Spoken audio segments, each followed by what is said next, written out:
Hello everyone. So I welcome you again. और आज के इस सेशन के अंदर हम बात करेंगे इम्पोर्टेंट बुक लिस्ट की।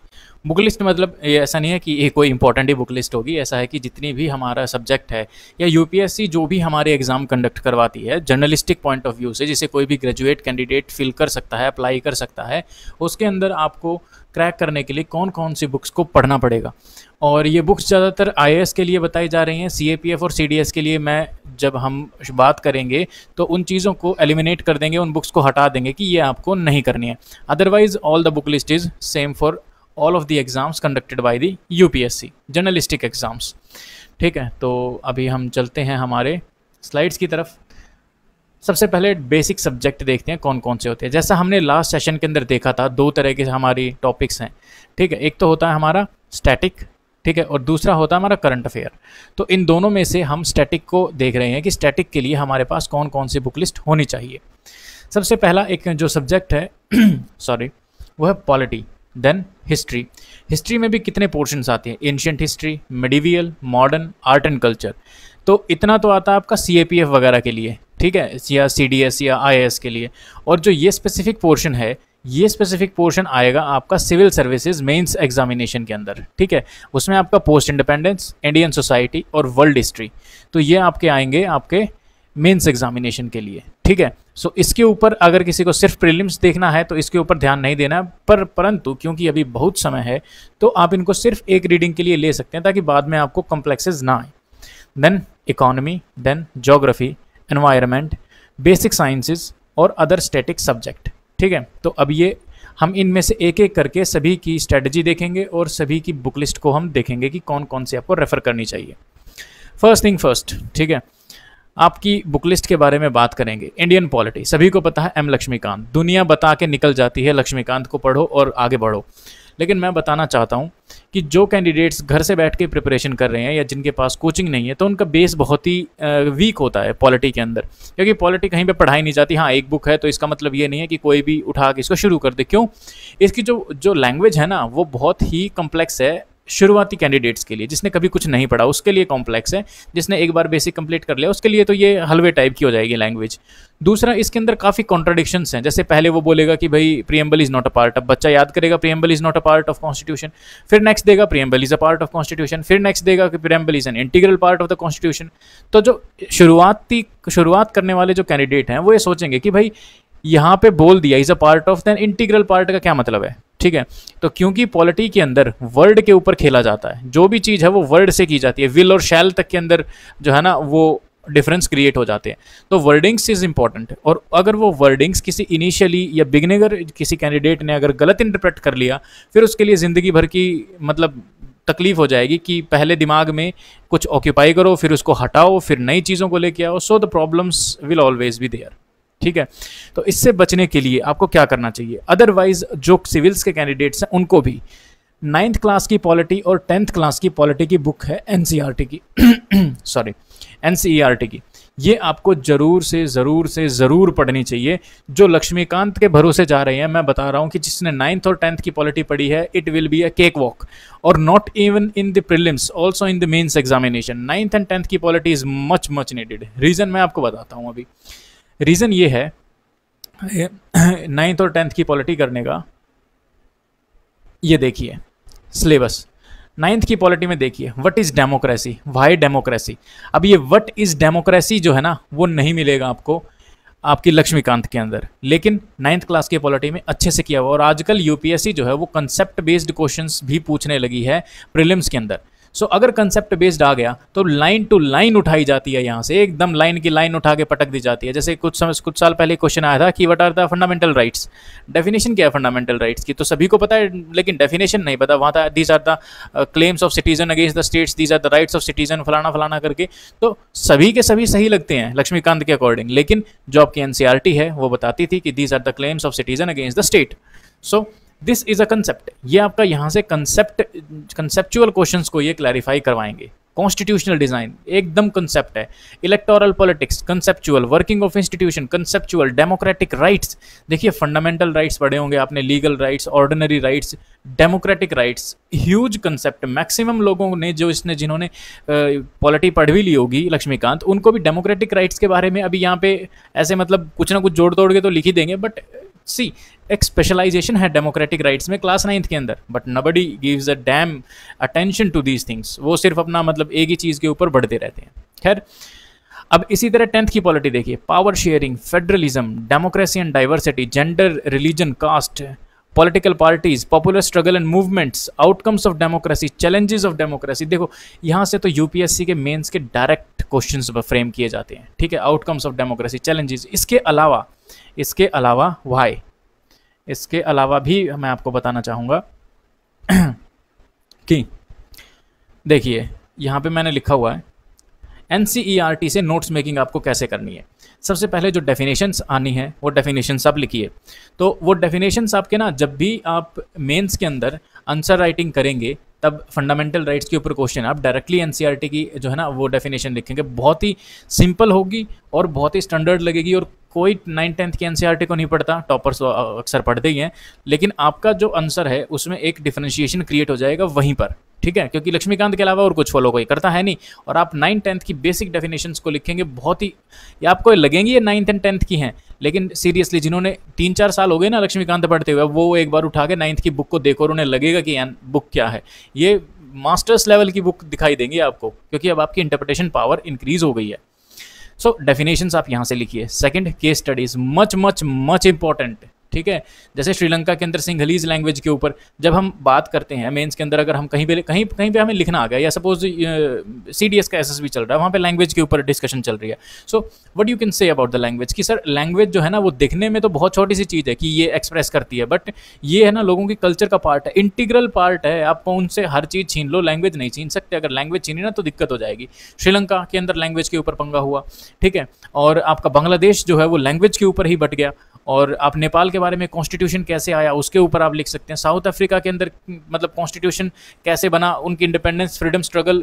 तो आप है ना एक छोटी छोटी केस स्टडीज़ अपने आंसर्स के अंदर लिखेंगे तो बहुत ही ब्यूटीफुल आपके आंसर्स लगेंगे, जिनको बाकी लोग नहीं लिखेंगे। अगर लैंग्वेज के ऊपर आएगा तो सभी 4-5 नॉर्मल पॉइंट लिख के निकल लेंगे, और जब वहाँ पे आप बांग्लादेश जैसा एग्जाम्पल डालेंगे, श्रीलंका जैसा एग्जाम्पल डालेंगे, इट वुड बी फैबुलस। और ये तो सिर्फ एग्जाम्पल्स हैं थोड़े से, लेकिन जो 9th और 10th की एनसीईआरटी हैं एग्जाम्पल्स भर भर के हैं, वहाँ से आपको यही केस स्टडीज़ जो हैं आपको निकालनी है। नेक्स्ट, अनेक्डोट्स। ये अनेक्डोट्स क्या फंडा है भाई? देखो अनेक्डोट्स है ना, ये दिखने में जितनी छोटी चीज़ है उतनी ही बड़ी चीज़ है। अनेक्डोट्स जो है ना वो फर्स्ट इंप्रेशन डालते हैं। अगर आप किसी भी ऐसे की शुरुआत करेंगे तो ऐसे के ऊपर क्या बोलते हैं, स्टोरी से शुरू करो, किसी अनेक्डोट से शुरू करो, है ना। तो वो अनेक्डोट आपको रेडीमेड 9th और 10th की एनसीईआरटी की बुक्स में से मिलेंगे, रेडीमेड मिलेंगे।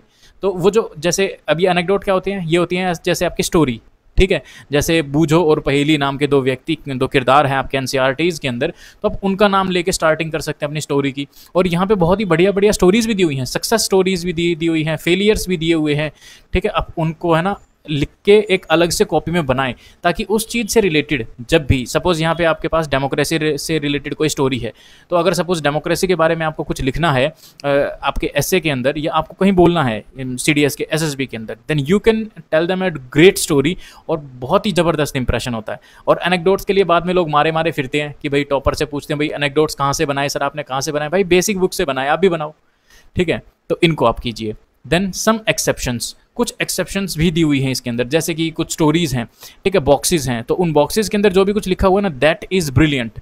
तो आप उनको भी कहीं ना कहीं पे यूटिलाइज करने की कोशिश कीजिए, उनको एक अलग से नोटबुक के अंदर लिखिए, so that will improve your answer, या जो भी आप बोल रहे हैं उस चीज़ के बारे में।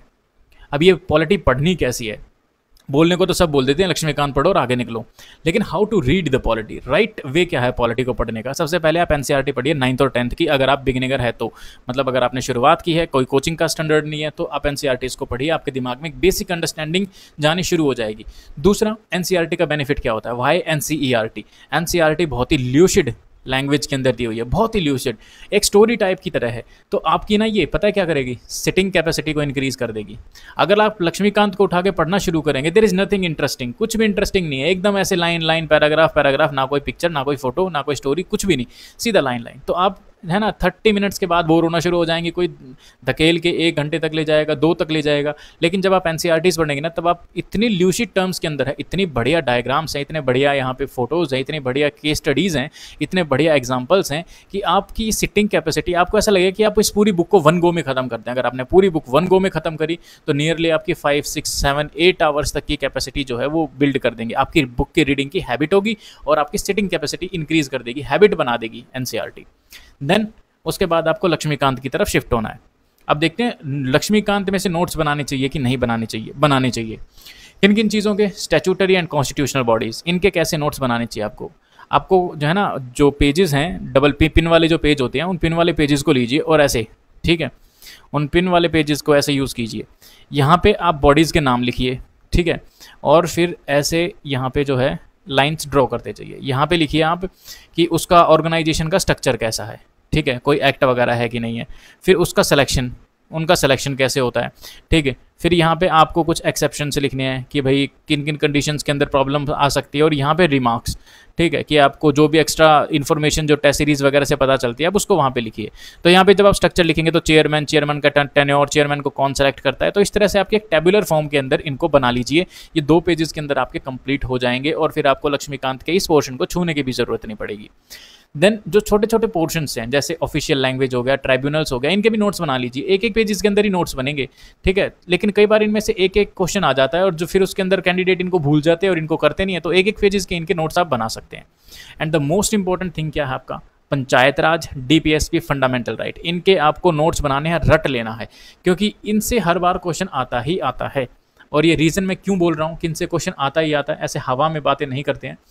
ये देखिए प्रीलिम्स का सिलेबस, प्रीलिम्स के सिलेबस में क्या लिखा हुआ है, यहाँ पे देखिए आप, Indian polity and governance, constitution, political system, panchayat raj. Panchayat raj इतना इंपॉर्टेंट है कि इन्होंने सेपरेट दे रखा है, फंडामेंटल राइट्स, एकदम राइट्स इश्यू अलग से दे रखा है, ठीक है, पॉलिटिकल सिस्टम अलग से दे रखा है। सो पंचायत राज इनमें से जो कि सबसे स्पेसिफिक एंड बोल्ड है, वो तो आपको करके जाना है। अगर आप नहीं करके जा रहे हैं पंचायत राज को और पूरी लक्ष्मीकांत पढ़ गए, तो आप 2-3 क्वेश्चंस की कुर्बानी दे रहे हैं, दैट फॉर श्योर। और 2-3 क्वेश्चंस का मतलब 6 मार्क्स, और 6 मार्क्स का मतलब कि बहुत बड़े मार्क्स, ठीक है। 6 मार्क्स के अंदर पास फेल और IFS और सिविल सर्विसेज और सब कुछ चेंज हो जाता है, ठीक। तो इसको अपने साथ में रखिए जो ये सिलेबस है। अब इसके अंदर आप देखिए, मैंने क्यों बोला था, कई लोग देखो यहाँ पे इंडिया एंड वर्ल्ड ज्योग्राफी है, history of India and Indian national movement, यहाँ पे क्या है, इंडियन नेशनल मूवमेंट, मतलब एंशिएंट और मेडिवल इन्होंने इसी में डाल दी, और इंडियन नेशनल मूवमेंट अलग से, मतलब इंडियन नेशनल मूवमेंट का एक स्पेसिफिक रोल है, ठीक है। It plays a more important part than individual ancient और इंडिविजुअल मेडिवल, उनसे ज़्यादा इसका इंडियन नेशनल मूवमेंट का रोल है। सो ये आपको ज़्यादा फोकस्ड होकर करनी पड़ेगी। So this is the importance of this syllabus. तो सिलेबस को ध्यान में रखिए। आगे चलें, चलिए भाई अब देखते हैं एनसीईआरटी। एनसीईआरटी के लिए एंशिएंट हिस्ट्री से शुरुआत कर रहे हैं। तो एंशिएंट हिस्ट्री के लिए आपको क्या चीज़ करनी है, तमिलनाडु की 11th क्लास की जो बुक है उसके 2 वॉल्यूम्स हैं, उनको आप पढ़िए पहले, ठीक है। देन RS शर्मा और नई एनसीईआरटी, इनमें से कुछ भी, अगर आप RS शर्मा करें तो नई एनसीईआरटी को रहने दीजिए, और नई एनसीईआरटी करें तो RS शर्मा को रहने दीजिए, कोई बड़ी बात है नहीं। और अगर आप किसी स्टेट PCS के लिए भी प्रिपेयर कर रहे हैं तो घटना चक्र, ये स्टेट PCS के लिए इंपॉर्टेंट है, और UPSC के लिए अगर आप चलते चलते चेक कर लेंगे तो कोई आफत नहीं आएगी। बट घटना चक्र PYQ इज ऑल्सो इंपॉर्टेंट, ये प्रीवियस ईयर क्वेश्चन है सभी स्टेट PCS के, तो ये भी एक इंपॉर्टेंट बुक हो जाती है, लेकिन सिर्फ रिवीजन पर्पज़ के लिए, not for the standard purpose के लिए। सबसे पहले आपको तमिलनाडु की 11th की बुक करनी है, हिस्ट्री की। ये सिर्फ इंग्लिश के अंदर अवेलेबल है, sorry for Hindi medium guys. So ये इंग्लिश के अंदर अवेलेबल है, 2 वॉल्यूम्स हैं इसके।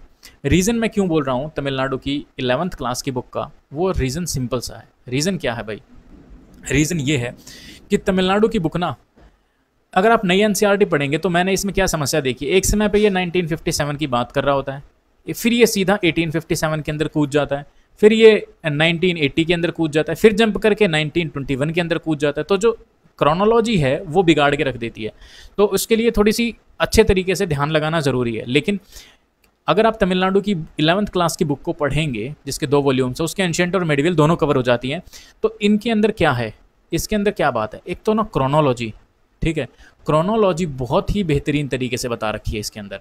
और इस क्रोनोलॉजी के साथ जैसे गवर्नर जनरल वगैरह हैं वो भी बहुत अच्छे तरीके से एकदम सेपरेट करके बता रखे हैं। तो अगर आप इसे एक बार पढ़ लेंगे ना तो क्रोनोलॉजी आपकी सेफ हो जाएगी। साथ में यहाँ से आप एक रफ नोट्स बना सकते हैं और इन रफ नोट्स को सप्लीमेंट कर सकते हैं अपनी मेन बुक से, दैट इज़ RS शर्मा या नई NCERT। ठीक है, तो ये हो गया आपका एंशिएंट का चक्कर खत्म। अभी आगे बढ़ते हैं, आगे चलते हैं मेडिवियल हिस्ट्री। मेडिवियल हिस्ट्री के लिए भी जैसा मैंने बताया तमिलनाडु की दो वॉल्यूम्स आते हैं, वॉल्यूम 1 एंड वॉल्यूम 2, तो 11th क्लास की बुक। देन आप सतीश चंद्रा को रेफर कर सकते हैं, अगर टाइम मिले तो नई NCERT और घटना चक्र के PYQs। But these are the most important things. ठीक है, क्यों बोल रहा हूँ मैं इनको मोस्ट इंपॉर्टेंट थिंग्स? सबसे पहले सतीश चंद्रा और RS शर्मा काफ़ी अच्छी वॉल्यूमिनस बुक हैं और तमिलनाडु के मुकाबले, लेकिन इनके अंदर प्रॉब्लम क्या है पता है? इतनी इन्फॉर्मेशन है कि जब आप एग्जाम देने जाएंगे ना तब आपके पास आप इतनी इन्फॉर्मेशन को हैंडल नहीं कर पाएंगे। कई लोग तो मेडिवियल को स्किप ही कर देते हैं। आई डोंट से कि मेडिवियल को आपको छोड़ना चाहिए, क्योंकि UPSC is a game changer. ठीक है, वो कभी भी है ना ऐसे मतलब मॉडर्न हिस्ट्री को उठा के 20 क्वेश्चन मेडिवियल के रख दिए और लोगों की तबाही वहीं पर देखने पर मिलेगी। तो आपको क्या करना है, करनी सारी चीज़ें।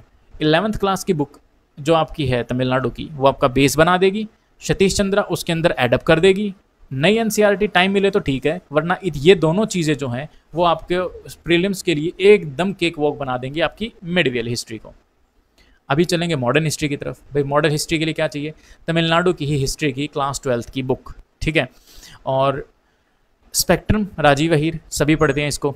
ठीक है, और घटना चक्र के PYQ for the practice purpose, not for the standard book. Again घटना चक्र मैंने तीनों हिस्ट्री में लिखी हुई है, लेकिन only for the practice, not for the standard thing. अब मैंने ये तमिलनाडु की बार बार दिया हुआ है, लिखा हुआ है, तो आप इस तमिलनाडु की बुक को और इन बाकी सारी बुक्स को कैसे पढ़ेंगे? How it should be done. देखो, जब आप तमिलनाडु की बुक को पढ़ेंगे ना तब जैसे आप नोट्स ले लीजिए A4 शीट के ब्लैंक पेपर्स।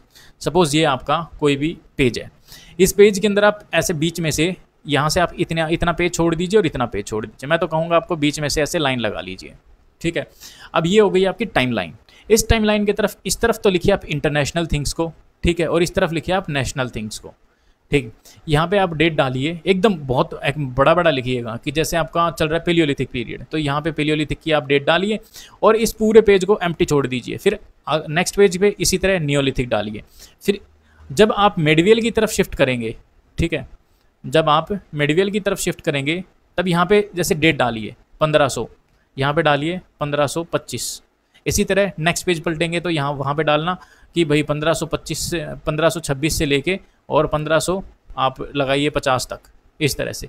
और बीच में जितने भी इवेंट्स आप देखते जाएं उन इवेंट्स को लिखते जाएं। धीरे धीरे आपके इवेंट की एक पूरी क्रोनोलॉजी की बुक तैयार हो जाएगी। और इस तरफ आपके क्योंकि इंटरनेशनल थिंग्स हैं, तो जो आप इंटरनेशनली कोई भी चीज़ आएगी NCERT वगैरह से या सतीश चंद्रा से या कहीं और से, तो वो आप इनको इन टाइमलाइन के पास में जोड़ सकते हैं और आपकी हिस्ट्री होलिस्टिक टर्म के अंदर प्रिपेयर हो जाएगी, जो किसी ने ना लिखी हुई है ना बताई हुई है, और आप इस हिस्ट्री के मास्टर बन जाएंगे। ठीक है, केक वॉक हो जाएगा आपके लिए ये हिस्ट्री, क्योंकि आप फिर चीज़ों को लिंक कर पाएंगे बहुत अच्छे तरीके से।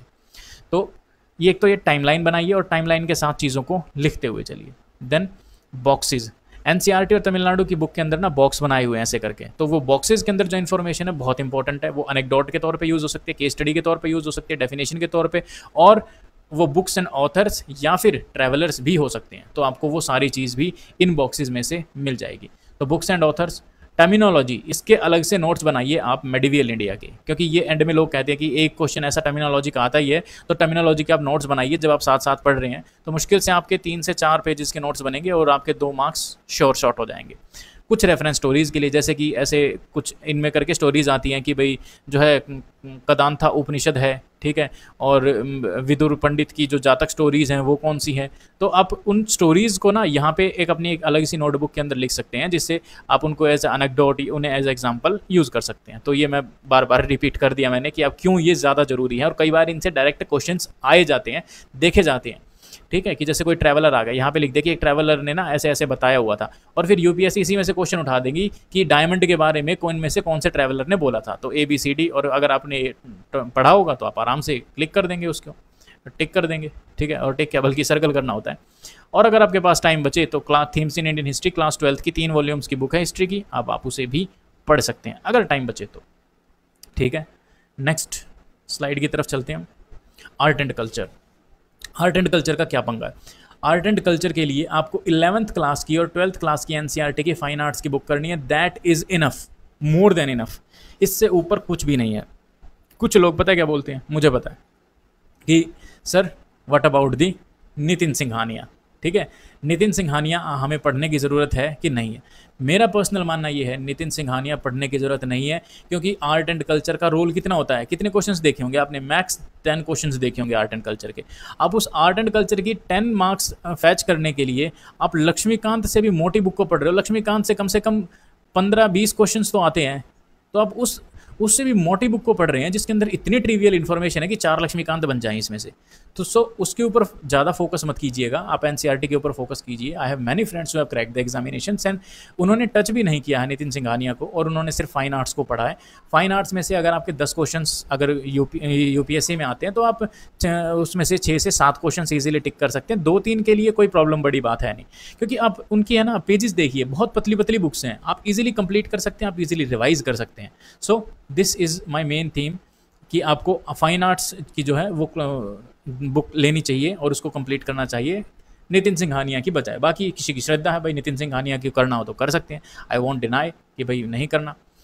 बात करेंगे वर्ल्ड हिस्ट्री के बारे में। वर्ल्ड हिस्ट्री मेंस का पोर्शन है और उसके लिए आप जो है themes in world history NCERT class 11th इसको पढ़ सकते हैं। That is more than enough sufficient. सिर्फ एक ही क्वेश्चन आता है और पिछले कई सालों से तो कोई क्वेश्चन आ ही नहीं रहा है, ठीक है। तो मतलब मैं तो कई बार स्किप ही करके जाता हूँ भी। तो सबसे बढ़िया बात यह है कि कोई क्वेश्चन नहीं आता, अगर पढ़ने का मन करे, अभी आपके पास समय है तो आप एक बार इसको पढ़ सकते हैं और यही बहुत है। कोई अलग से बुक लेने की ज़रूरत नहीं है वर्ल्ड हिस्ट्री की, ठीक है, ना कोई कोर्स वगैरह परचेज करने की ज़रूरत है यार। World history is not something जो कि आपकी अतड़ियों से निकाल लेंगे सब कुछ।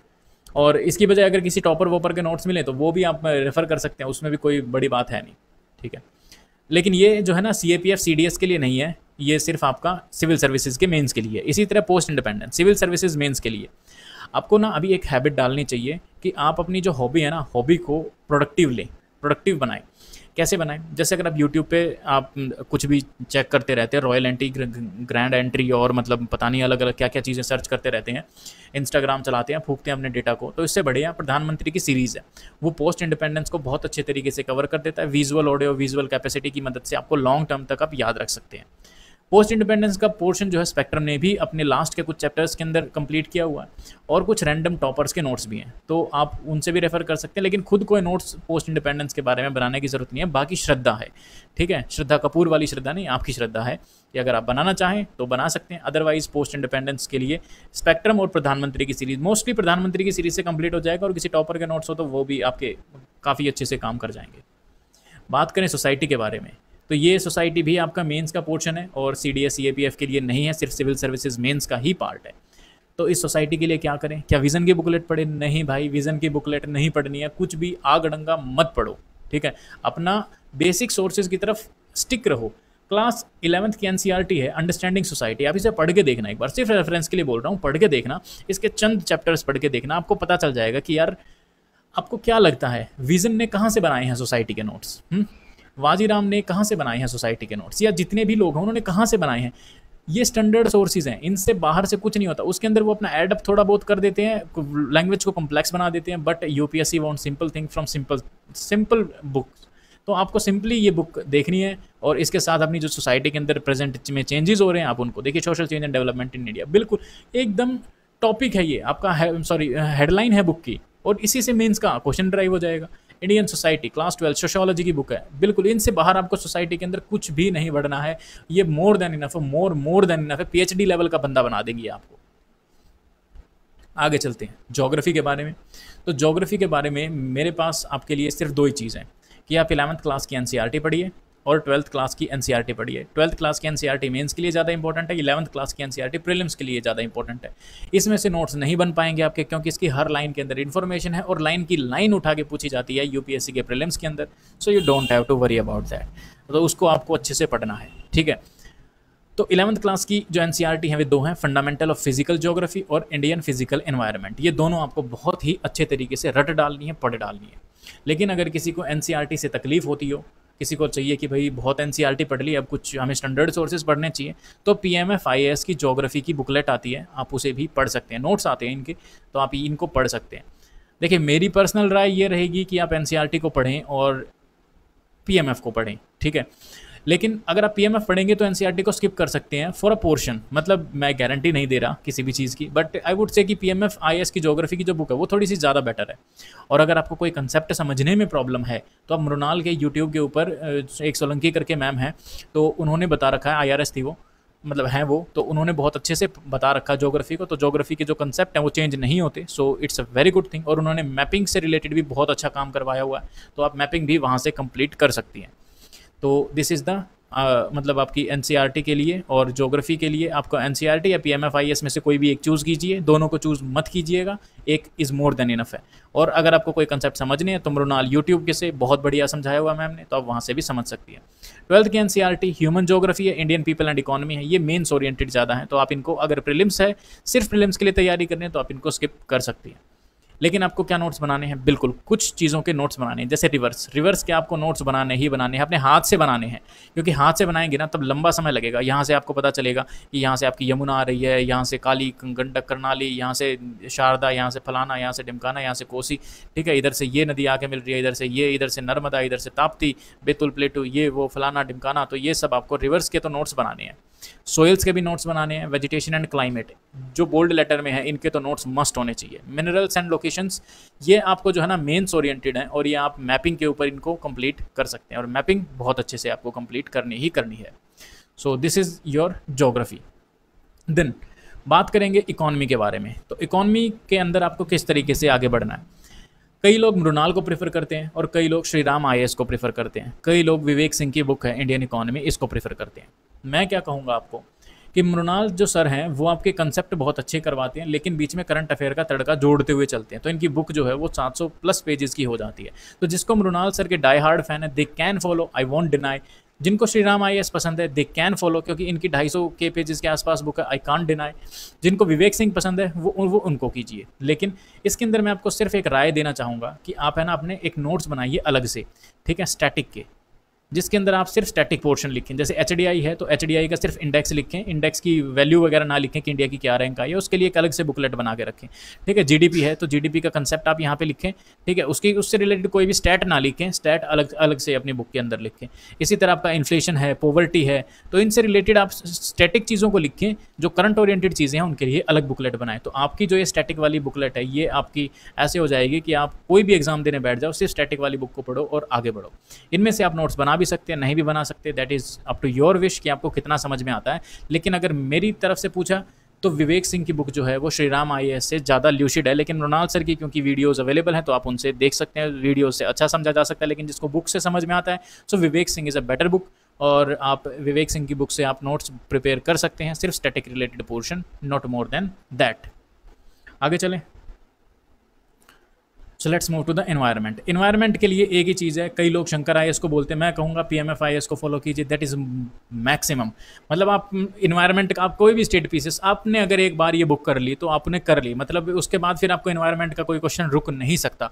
बहुत ही कलरफुल डायग्राम्स हैं, सबसे बड़ी बात ये है, और फॉन्ट बहुत अच्छा है, ठीक है, और जो डेटा है वो भी अच्छे तरीके से दिया हुआ है, जैसे कि सबसे बड़ा नेशनल पार्क, सबसे छोटा नेशनल पार्क, रिवर्स कौन सी जाती है नेशनल पार्क के थ्रू, मैपिंग बहुत अच्छे तरीके से करवाई हुई है। तो आपका ज्योग्राफी का बहुत बड़ा पोर्शन भी इससे कंप्लीट हो जाएगा। सो इज़ अ मस्ट, ठीक है। इसके बगैर आप अगर उतर के जा रहे हैं ग्राउंड के अंदर तो मेरे हिसाब से अगर इसके साथ जा रहे हैं तो बहुत ही बढ़िया रहेगा। So that is the PMFIAS. I would only say कि आपको एनवायरनमेंट के लिए इसी को फॉलो करना चाहिए। Now let's move to the next thing,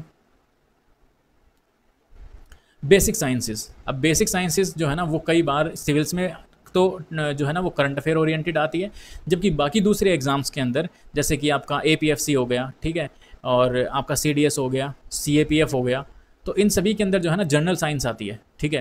तो ये जनरल साइंस का क्या फंडा है, इसके लिए आपको सिर्फ क्लास 9th एंड 10th की एनसीईआरटी है उससे पढ़िए, और फोकस कहाँ पे करना है, एप्लीकेशन पार्ट के ऊपर। मतलब जो इंटरेस्टिंग सी चीज़ है ना कि जो है लाइम सोडा किसको बोलते हैं, एनिमल सेल कैसी होती है दिखने में, और उसके ऊपर प्रोटेक्टिव लेयर होती है कि नहीं होती है, मतलब जो सिंपल चीज़ें हैं आपको वही चीज़ें करनी है क्लास 9th एंड 10th। बिल्कुल आप ना, मैं आपको एक वो देता हूँ, एक टास्क देता हूँ।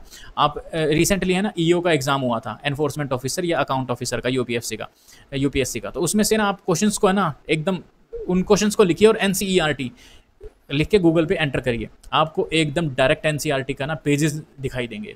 डायरेक्ट एनसीईआरटी की स्टेटमेंट लिफ्ट करके क्वेश्चंस पूछे हुए हैं डायरेक्ट। उसके लिए कुछ ल्यूशेंट, कुछ कहीं पे भागने की जरूरत नहीं है। Class 9 10 10th is much much more than ahead, बहुत है, मोर देन सफिशिएंट, एफिशिएंट, सब कुछ, सभी कुछ यहीं से निकल के आता है।